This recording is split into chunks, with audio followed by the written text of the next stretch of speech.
Students class 12th English course की इस class first में एक बार फिर से आपका बहुत बहुत स्वागत है।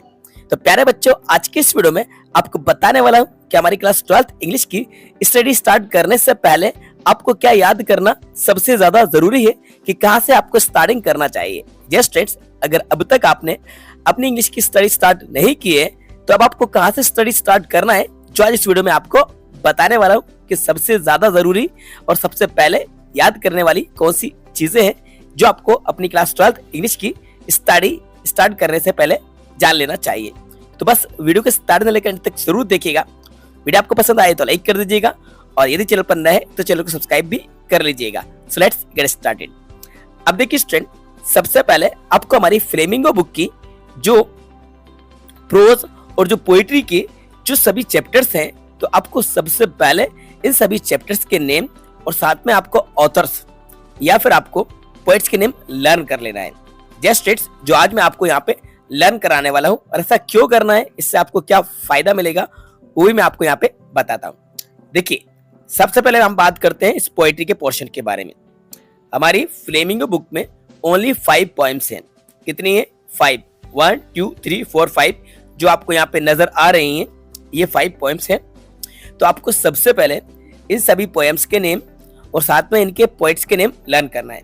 ऐसा इसलिए कि जो हमारे एग्जाम में एक्सटेट आता है, तो एक्सटेट में एक क्वेश्चन जो बनता है वो या तो नेम ऑफ द पोएम या फिर नेम ऑफ द पोइट, ये जरूर पूछ लिया जाता है। अगर आप इन पोएम्स के नेम और इन सभी पोइट्स के नेम लर्न कर लेते हैं तो फिर आपका एक नंबर कंफर्म हो जाता है कि अगर एक्सटेट में पोएम का नेम या पोइट का नेम आपसे पूछा जाएगा, इजीली तरीके से आप उस एक्सटेट को रीड करके पहचान पाएंगे और पोइट का नेम या फिर पोएम्स का नेम बता पाएंगे। ठीक है, तो मैं आपको सबसे पहले एक ट्रिक के साथ इन पोएम्स के नेम लर्न कराने वाला हूँ। ठीक है, पहले तो मैं आपको डायरेक्टली बताता हूँ कि जो हमारी पोएम्स है कौन कौन सी है, फिर मैं आपको एक ट्रिक के जरिए इन सभी पोएम्स के और पोइट्स के नेम लर्न कराऊंगा, और मैं आपको इस बात की गारंटी देता हूँ कि इजिली तरीके से आपको लर्न भी हो जाएगा। काफी ज्यादा इंटरेस्टिंग ट्रिक है जो मैं आपको अभी इसी वीडियो में बताने वाला हूँ। देखो, पहले तो आप डायरेक्टली नॉर्मल समझ लीजिए कि पहली हमारी जो पोएम है माई मदर एट 66, इसकी जो पोइटेस है वो है कमला दास। अब कमला दास ये केरलियन है, यानी कि ये केरल की है, और ये पोइट नहीं पोइटेस है। जैसे कि इनके नाम से ही पता चल रहा है कि ये एक फीमेल है। तो कमला दास, इसकी स्पेलिंग पे ध्यान दीजिएगा। कई स्टूडेंट्स कमला दास की स्पेलिंग में मिस्टेक करते हैं, वो इस तरीके से लिख देते हैं। नॉर्मल इंग्लिश में कमला आप ऐसे ही लिखोगे, लेकिन यहाँ पे आप देखिए एम के बाद भी ए लगा हुआ है, तो कमला दास जब आपको लिखना हो सेम ऐसे ही लिखिएगा। तो माई मदर 66 कमला दास। तो ये जो माई मदर 66 में है, ये जो पोएम है, इस पोएम को भी मैं आपको रीड कराऊंगा और एक्सप्लेन भी कराऊंगा जल्दी ही। तो इस पूरी पोएम में कमला दास अपनी मदर के बारे में बताती हैं। तो ये जो 66 की जो मदर है, ये कमला दास की खुद की मदर है, और इस पूरी पोएम में कमला दास को अपनी मदर का पेन, यानी इनको दुख रहता है, दर्द रहता है, क्योंकि वो एजेड हो गई है, 66 की हो गई है। इसके बाद हमारी सेकंड पोएम है कीपिंग क्वाइट। बच्चों, कीप क्वाइट मतलब होता है शांत रहना, चुप रहना। क्लास में कभी ना कभी आपके टीचर ने जरूर आपसे कहा होगा कीप क्वाइट। तो इसके जो पोइट है वो है पाओलो नेरूदा। ठीक है, जो कि साइलेंट होने और स्टिल होने वाली बात करते हैं, यानी कि इंपॉर्टेंस ऑफ साइलेंस बताते हैं और इंट्रोस्पेक्ट करने की वाली बात करते हैं कि हमें सेल्फ एग्जामिन करना चाहिए। अ थिंक ऑफ ब्यूटी, इसके जो पोइट है वो है जॉन कीट्स। कोई भी सुंदर चीज, तो John Keats, a thing of beauty. A roadside stand के जो पोइट है रॉबर्ट फ्रॉस्ट, काफी ज्यादा फेमस पोइट है इंग्लिश के। रॉबर्ट फ्रॉस्ट ने काफी ज्यादा पोएम्स लिखी हुई हैं। आ रोड साइड स्टैंड मतलब स्टैंड से मतलब होता है स्टॉल, रोड के किनारे स्टॉल। इसके बाद एक है एंड जेनिफर टाइगर्स, और इसकी पोइटेस है एड्रीना रिच। ठीक है, तो ये तो मैंने आपको नॉर्मली नेम और आपको पोइट के नेम बताए। अब मैं आपको ट्रिक बताता हूँ, जो ट्रिक आपको जानना है। देखो कैसे ट्रिक काम करेगी कि कमला दास को है अपनी माँ का दुख। कमला दास को है अपनी माँ का दुख। अब देखो भाई, पहली जो लाइन है कमला दास, तो यहाँ पे कमला दास में पोइट का नेम आ रहा है और माँ का दुख, तो माँ से आपको क्या याद आएगा? माई मदर एट 66, यानी पोएम का नेम आएगा। पहले स्टार्टिंग में पोइट का नेम आएगा, उसके बाद पोएम का नेम आएगा। तो कमला दास को है अपनी माँ का दुख। पाओलो नेरूदा करते हैं सबको चुप। देखो, पाओलो नेरूदा करते हैं सबको चुप, सबको चुप करना मतलब कीप क्वाइट। तो यहाँ पे पोएम का नेम आपको याद आ जाना चाहिए, कीपिंग क्वाइट। जॉन कीट्स करते हैं सुंदरता की बात।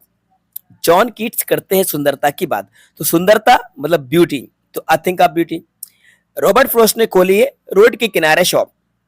तो रोड के किनारे शॉप मतलब रोड साइड स्टैंड, ये पोएम का नेम। एरिन रिच को लगता है आंट जेनिफर के टाइगर से डर। एरिन रिच को लगता है आंट जेनिफर के टाइगर से डर। ठीक है, तो ये एक मैंने आपको ट्रिक बताई है, इस ट्रिक को एक बार फिर से देखिए और इसको प्रैक्टिस कीजिए, आपको सभी लर्न हो जाएंगे। कि कमला दास को है अपनी माँ का दुख, पाब्लो नेरूदा करते हैं सबको चुप, जॉन कीट्स करते हैं सुंदरता की बात, रॉबर्ट फर्स्ट ने खोली है रोड के किनारे शॉप, एरिन रिच को लगता है आंट जेनिफर के टाइगर से डर।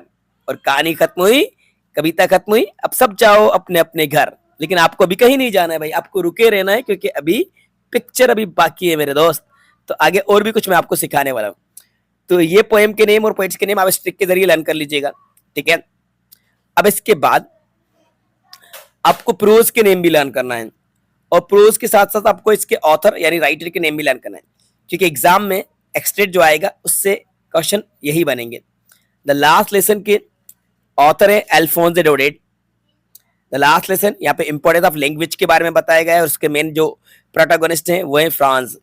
इस स्टोरी को भी हम रीड करेंगे और समझेंगे। लॉर्ड स्प्रिंग अनीस जंग इसकी पोइटेस है। लॉस्ट स्प्रिंग स्टोलन चाइल्डहुड, काफी ज्यादा अच्छी स्टोरी, 2 पार्ट में, एक साहिब की और एक मुकेश की स्टोरी यहाँ पे। डीप वाटर विलियम डॉगलस, ये अपने एक्सपीरियंस बताते हैं, मिस एडवेंचर क्या इनके साथ हुई थी, ये डूबते डूबते बचे थे। Deep water. The red trap Selma Lagerlof. तो द रेड ट्रैप यहाँ पे एक पेडलर के बारे में बताया जाता है जो रेड ट्रैप्स बेचने का काम करता है। Indigo Louis Fisher, Mahatma Gandhi का ये चंपारण अभ्यारण्य वाला चैप्टर है। इंडिगो महात्मा गांधी के बारे में यहाँ पे बताया गया है, उनका Champaran episode. Poets and pancakes Ashoka Mitra, ये यहाँ पे एक्टर और एक्ट्रेस के बारे में डिस्कस किया गया है, पोएट्स एंड पैनकेक्स। और द इंटरव्यू पार्ट 1 पार्ट 2 में क्रिस्टोफर सिल्वेस्टर और an interview with Umberto Eco और गोइंग प्लेसेस A.R. बोर्टन। तो ये 8 जो आपके चैप्टर्स हैं ये आपके प्रोज के हैं। तो आपको सबसे पहला काम सभी चैप्टर्स के नेम यानी प्रोज के और उसके ऑथर्स के नेम लर्न करना है, और दूसरा आपको पोएट्री में सभी पोएम्स के नेम और आपको पोएट के नेम लर्न कर लेना है। ठीक है, वैसे भी जब इसकी स्टडी करेंगे तो चैप्टर के साथ साथ भी आपको लर्न हो जाएंगे, लेकिन अगर पहले लर्न कर लेते हैं तो ये भी आपके लिए काफी ज्यादा अच्छा रहेगा। इसके बाद जल्दी हम हर एक चैप्टर के ऊपर एक डिटेल एक्सप्लेनेशन लेकर आएंगे, वीडियो को जल्दी हम लेकर आएंगे जिसमें हर एक चैप्टर को एक्सप्लेन कराया जाएगा, उसको वर्ड टू वर्ड ट्रांसलेशन कराया जाएगा, देन उसके क्वेश्चन आंसर बताए जाएंगे। और ग्रामर की सीरीज भी हम स्टार्ट करने वाले हैं, पर्टिकुलर ग्रामर के टॉपिक्स के ऊपर वीडियो आएंगे, आपको प्रॉपर होमवर्क मिलेगा, आपको प्रैक्टिस सेट प्रोवाइड कराया जाएगा, टेस्ट पेपर भी आपको प्रोवाइड कराए जाएंगे। यानी कुल मिला के इंग्लिश की तैयारी अब हमने फाइनली स्टार्ट कर दी है। ठीक है, तो ये थी क्लास 1 जिसमें आपको सबसे पहले इन पोइट्स के नेम और आपको ऑथर के नेम और पोएम्स के नेम और चैप्टर्स के नेम राइट कर लेना है, और राइट करके आपको लर्न कर लेना है। ठीक है, जल्दी से आप इसको लर्न कर लीजिए, ये आपका होमवर्क है, इसके लिए आपको मिल रहा है 1 दिन। पूरे 1 दिन में आप सबसे पहले इन सभी को लर्न कर लीजिएगा, कहीं नोट कर लीजिए अपनी नोटबुक में, और हमें टेलीग्राम ग्रुप पर जरूर आप चेक करवाइएगा। ठीक है, तो बच्चों आई होप ये वीडियो आपको पसंद आई होगी, तो इस वीडियो को लाइक जरूर कीजिएगा और अपने सारे दोस्तों के साथ ज्यादा शेयर कीजिएगा। हाँ, चैनल पर नए आपने अभी तक चैनल को सब्सक्राइब नहीं किया है तो आपसे जुड़ने के लिए चैनल को जरूर सब्सक्राइब कर लीजिए और बेल आइकन को प्रेस करके नोटिफिकेशन भी ऑन कर लीजिएगा। अगर आपका कोई भी कंफ्यूजन है आप कमेंट्स बॉक्स में जाकर कमेंट्स करके जरूर पूछ सकते हैं। Thanks for watching.